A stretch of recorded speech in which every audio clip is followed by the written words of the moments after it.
everyone, welcome to Level Up Learning. My name is सिमरन गुम्बर. अगर आप भी इग्नू से कोई कोर्स कर रहे हैं और आप अपना एग्जाम देने जा रहे हो तो ये वीडियो आपके लिए बहुत इंपॉर्टेंट रहने वाली है, क्योंकि इस वीडियो में मैं कुछ टिप्स एंड ट्रिक्स बताने वाली हूँ जो कि आपको मदद करेगी 80 प्लस मार्क्स स्कोर करने में. तो without wasting any time video को स्टार्ट करते हैं.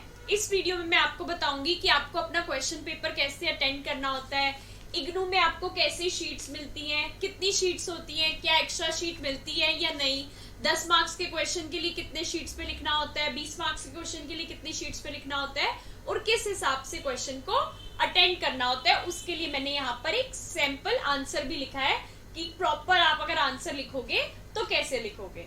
ठीक है, स्टार्ट करते हैं फिर वीडियो से. सबसे पहली बात, जब आप इग्नू में एग्जाम देने जाते हो तो आपको एक ऐसी शीट्स का बंडल मिलता है.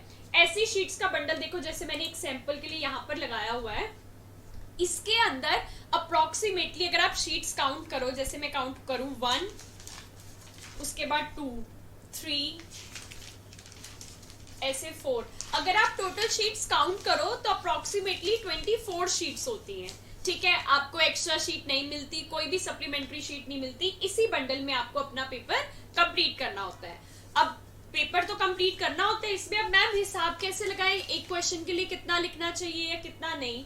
अब देखो, आपको ना अपने पेपर में 5 क्वेश्चन अटेंड करने होते हैं. जैसे मान लो मैंने ये जो सैंपल के लिए क्वेश्चन पेपर ले रखा है DC3 का, इसके हिसाब से बताते हैं. इसमें इन्होंने क्या बताया हुआ है, ये देखो, किन्हीं यहाँ पर आ गया, किन्हीं 5 प्रश्नों के उत्तर दीजिए. एक सेकेंड, आप यहाँ पर देखोगे, किन्हीं 5 प्रश्नों के उत्तर दीजिए. आपको 5 क्वेश्चंस करने थे, आपके पास थी टोटल 24 शीट्स. तो आप ये हिसाब लगाकर बैठो कि एक क्वेश्चन के लिए आपको अप्रोक्सीमेटली 5 शीटें मिलेंगी. कोई एक क्वेश्चन थोड़ी 4 शीटों पे लिख देना, बाकी एक क्वेश्चन के लिए आपको 5 शीट्स मिली है. विच मीन्स इससे क्या पता चलता है आपको कि 20 मार्क्स के क्वेश्चन के लिए, 20 मार्क्स के लिए आप कितनी शीट्स लिख सकते हो, 5 शीट्स लिखोगे. ठीक है जी, मैम 20 मार्क्स के क्वेश्चन के लिए 5 शीट्स लिख दी, तो फिर अब बताओ कि 10 मार्क्स के लिए कितना लिखें.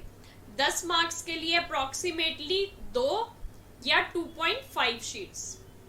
ठीक है, अगर आप इस चीज को फॉलो करते हो तो आपका पेपर प्रॉपर सब सही फिल होगा. अदरवाइज बच्चों के साथ क्या प्रॉब्लम आती है, पहला क्वेश्चन तो इतना लंबा लिखाते हैं, एंड में शीट एक्स्ट्रा मिलती नहीं और क्वेश्चन पीछे वाले रह जाते हैं. चाहे आपका पहला क्वेश्चन आपको कितने अच्छे से आता हो, अगर वो 20 नंबर का है तो 20 का ही रहेगा, ये नहीं उसमें 100 में से नंबर मिल जाएंगे.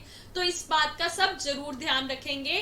क्या ध्यान रखेंगे, 20 मार्क्स के क्वेश्चन के लिए 5 शीट से ज्यादा नहीं भरनी, 10 मार्क्स के क्वेश्चन के लिए 2 या 2.5 से ज्यादा शीट्स नहीं भरनी. ठीक है जी. मैम हमारा पेपर कितने टाइम का होता है, जैसे मैंने ये DC3 का क्वेश्चन पेपर दिखाया है, इसमें यहाँ पर लिखा हुआ है 3 घंटे, 3 आवर्स का पेपर था. तो आप टाइम को कैसे मैनेज करोगे, आप टाइम को ऐसे मैनेज करोगे, आपको टोटल 5 क्वेश्चन करने हैं ना. देखो यहाँ पर लिखा हुआ है, किन्हीं 5 प्रश्नों को करो. 5 प्रश्नों को करना है, 3 घंटे हैं. मानकर चलो एक क्वेश्चन के लिए आपके पास है 30 मिनट्स. ठीक है, तो इस हिसाब से आपके 5 क्वेश्चन कितने टाइम में हो जाएंगे, 2 आवर्स 30 मिनट्स में. आपके पास 30 मिनट्स एक्स्ट्रा बच जाएंगे. अब क्या होता है, पहले क्वेश्चन में ना हम ज्यादा जोश में होते हैं तो इतना सुंदर सुंदर सजा सजा के लिखते हैं. मान लो जैसे मैं आपको दिखाती हूँ एग्जाम्पल, ये देखो, ये क्वेश्चन अभी मैं आपको दिखाऊंगी प्रॉपर आपको क्वेश्चन को कैसे अटेंड करना होता है. तो अगर मान लो आपने पहला क्वेश्चन ज्यादा सजा सजा के लिखा और आपका ज्यादा टाइम लग भी गया, तो आपके पास आधा घंटा एक्स्ट्रा है. अगर आपने आधे घंटे में से 10 मिनट या 15 मिनट पहले क्वेश्चन पे आगे लगा भी दिए तो कोई दिक्कत की बात नहीं है. 3 घंटे में आपका पूरा क्वेश्चन प्रॉपर कंप्लीट हो जाएगा. ठीक है जी. अब कुछ टिप्स एंड ट्रिक्स है ना, ये आपके लिए जाननी बहुत जरूरी है. ये ऐसे ही हिंदी, चाहे आप हिंदी मीडियम के स्टूडेंट हो या इंग्लिश मीडियम के स्टूडेंट हो, बात सेम रहेगी आपकी. ठीक है, आपके पास ये क्वेश्चन पेपर आया, आपने अपना सब्जेक्ट देख लिया कि हाँ भाई मेरे सब्जेक्ट का पेपर है DC3, बच्चों के लिए सेवाएं एवं पाठ्यक्रम, जो भी आपका पेपर है. ठीक है, अब आप यहाँ पर आ गए. आपने सबसे पहले इंस्ट्रक्शंस पढ़नी है. क्यों इंस्ट्रक्शंस पढ़नी है, क्योंकि कई बार नोट में लिखा होता है कि पहला प्रश्न अनिवार्य है, मतलब फर्स्ट क्वेश्चन इज कंपल्सरी। अगर ऐसा लिखा हुआ है कि फर्स्ट क्वेश्चन कंपल्सरी है तो पहला क्वेश्चन जरूर करोगे, उसके अलावा मतलब पहला क्वेश्चन कर लिया, बाकी क्वेश्चन जो बचे हुए हैं उसमें से 4 क्वेश्चन करोगे, ताकि टोटल आपके 5 क्वेश्चन हो जाए। ठीक है जी। अब अगर इसमें लिखा है कि नहीं 5 प्रश्नों का उत्तर दीजिए, तो इस क्वेश्चन पेपर में 7 क्वेश्चन थे, तो आप एनी 5 कर सकते हो। मोस्ट मोस्ट मोस्ट इंपॉर्टेंट चीज क्या, मोस्ट इंपॉर्टेंट चीज, अब बच्चे पूछते हैं, मान लो मैम मैंने सोचा ये जो फर्स्ट क्वेश्चन है मुझे आता है, मैं करना चाहता हूँ या करना चाहती हूँ, तो सबसे पहले ना जब आपके पास क्वेश्चन पेपर आएगा ना, आप समझदारी क्या करोगे, समझदारी आपको ये करनी है, सबसे पहले क्वेश्चन पेपर आया, फटाफट क्वेश्चन पेपर को ना ऊपर ऊपर से एक नजर से देख लेना। फर्स्ट क्वेश्चन ये भी आता है, ये भी आता है। अब एक और चीज क्या है, अब बच्चे पूछते हैं मैम मान लो मैं फर्स्ट क्वेश्चन कर रही हूँ, तो क्या ये जरूरी है मैं इसका क और ख दोनों भाग करूं, क्या मैं ऐसे कर सकती हूँ, प्रश्न 1 का मैंने क कर लिया, प्रश्न 2 का ख कर लिया? नहीं, आप ऐसा नहीं कर सकते। अगर आपने क्वेश्चन नंबर 1 सिलेक्ट करा है, अगर आपने क्वेश्चन नंबर 1 सेलेक्ट करा है, तो आपका ये 1 तभी कंप्लीट होगा जब आप इसके क को भी आंसर करोगे और इसके ख को भी आंसर करोगे। अगर आप प्रश्न 1 का सिर्फ क करके आ जाते हो तो आपको सिर्फ 10 में से मार्क्स मिलेंगे, 10 मार्क्स ये वाले आपको नहीं मिल पाएंगे। ठीक है जी। अगर आपने फर्स्ट क्वेश्चन सेलेक्ट करा है तो आप उसका क पार्ट भी करोगे और ख पार्ट भी करोगे। Same question number 1 let's suppose, तो उसका ए पार्ट भी करोगे, बी पार्ट भी करोगे। आपने ये दोनों कर लिया, एक क्वेश्चन आपका पूरा हो गया, डन। एक क्वेश्चन आपका पूरा हो गया, डन। ठीक है। अब आप यहाँ पर आए नीचे, ठीक है, आपने देखा सेकंड क्वेश्चन, अच्छा ये भी, हम तो सिमरन मैम के स्टूडेंट है, हमने तो ये भी आता है। ठीक है जी, ये भी आता है। आपने सोचा कि मैं तो सेकंड नंबर क्वेश्चन भी करूंगी, सेकंड नंबर क्वेश्चन भी करूंगी, इसका क भी कर लिया, ख भी कर लिया, दोनों चीजें कर ली, तो अब आपके 2 क्वेश्चंस रेडी हो गए। ठीक है जी। अब आप नीचे गए, थर्ड क्वेश्चन देखा, थर्ड क्वेश्चन भी ये तो आसान है, ये तो सिमरन मैम के नोट से ही है, तो आपने सोचा थर्ड क्वेश्चन भी हम क भी करेंगे, ख भी करेंगे, हमें आता है। तो आपके कितने क्वेश्चन रेडी हो गए? 3 क्वेश्चन रेडी हो गए। ठीक है जी। ऐसे करते हुए जब जाओगे, आपने फोर्थ देखा, आपने कहा कि नहीं इसमें ना थोड़ी कंफ्यूजन लग रही है, मुझे शायद अच्छे मार्क्स नहीं मिल पाएंगे, अच्छे मार्क्स नहीं मिल पाएंगे, कोई बात नहीं, छोड़ दिया आपने, छोड़ दिया। ठीक है। अब आप नीचे गए, फिफ्थ क्वेश्चन, हाँ यार फिफ्थ क्वेश्चन का भी मुझे क भी आता है, ख भी आता है। तो अभी ऊपर आपने 3 क्वेश्चन करे थे, ये आपका चौथा क्वेश्चन हो गया। लेकिन जब आप अपनी आंसर शीट पे क्वेश्चन लिखोगे, लेट्स सपोज ये आपकी आंसर शीट है और यहाँ जैसे आप क्वेश्चन लिख रहे हो, तो आप क्वेश्चन नंबर 5 लिखोगे उसको, ताकि आपके एग्जामिनर को पता चल जाए आपने ये जो क्वेश्चन अटेंड करा है ये 5th क्वेश्चन है। ठीक है। तो आपने ये क्वेश्चन भी अटेंड कर लिया। आपकी अपनी कैलकुलेशन में आपको पता है 3 क्वेश्चन पहले करे थे, ये चौथा कर लिया, मैंने 4 कर लिए, मेरा 1 क्वेश्चन करना रह गया है। लेकिन आप इसको नाम क्वेश्चन नंबर 5 ही दोगे। उसके बाद आप इस क्वेश्चन पेपर में नीचे जाते हो, आप सोचते हो 6th क्वेश्चन के तो मुझे तीनों पार्ट्स बहुत अच्छे से आते हैं, 6th का क भी आता है, ख भी आता है, ग भी आता है, तो आपने ये क्वेश्चन भी पूरा कर लिया, ये क्वेश्चन पूरा कर लिया, पहले 4 कर लिए थे, 1 क्वेश्चन और कर लिया, तो टोटल आपके 5 क्वेश्चन पूरे हो गए। वैसे भी आपको 7वें क्वेश्चन को देखने की नीड ही नहीं, क्योंकि आप 5 क्वेश्चन पूरे कर चुके हो। तो आपने फिर क्या करा, इस 7वें क्वेश्चन को छोड़ दिया। मेन पॉइंट बताने का मेरा ये है कि लेट्स सपोज, ये देखो क्वेश्चन, ये इंग्लिश में आ गया था, अगर आप सॉरी, एक बार इसको रब करके दोबारा बता देती हूँ मैं। अगर आप क्वेश्चन नंबर 1 अटेंड करने का सोच रहे हो, तो आप उसका क पार्ट भी करोगे और ख पार्ट भी करोगे, तभी आपका एक क्वेश्चन कंप्लीट होगा। ऐसे आपको कोई 5 क्वेश्चन करने हैं। और अब मैम क्वेश्चन पेपर को तो हम समझ गए किस टाइप का आएगा, बताओ आंसर कैसे लिखने हैं। चलो जी, आंसर कैसे लिखने हैं देख लो। ये ऐसी शीट आती है, बिल्कुल ऐसे ही शीट आती है आपके एग्जाम में, ऐसा ही बंडल आता है।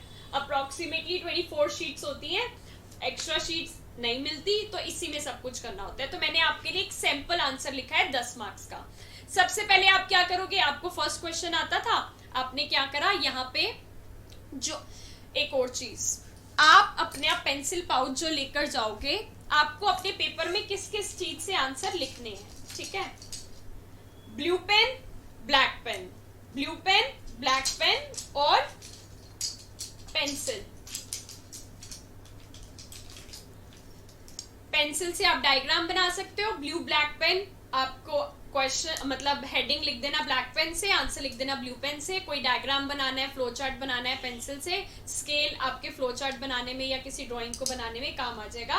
आपके लिए ये 3-4 चीजें बहुत इंपॉर्टेंट है। एक इरेजर भी इंपॉर्टेंट है, कुछ रब करना पड़ जाए, ठीक है जी। इसके अलावा कोई कलर्ड पेन यूज नहीं करेंगे, ठीक है। अब बैक टू आंसर। अब बहुत बच्चे पूछते हैं कि मैम जब हमारा ऐसी आंसर शीट आती है तो एक तरफ तो ऐसे मार्जिन लाइन ऑलरेडी ड्रॉ होती है, ठीक है, तो क्या हम इस साइड भी मार्जिन लाइन ऐसे ड्रॉ कर लिया करें? बहुत बच्चे पूछते हैं मैम हम ऐसे भी मार्जिन लाइन ड्रॉ कर लें ऐसे और फिर बीच में आंसर लिखे।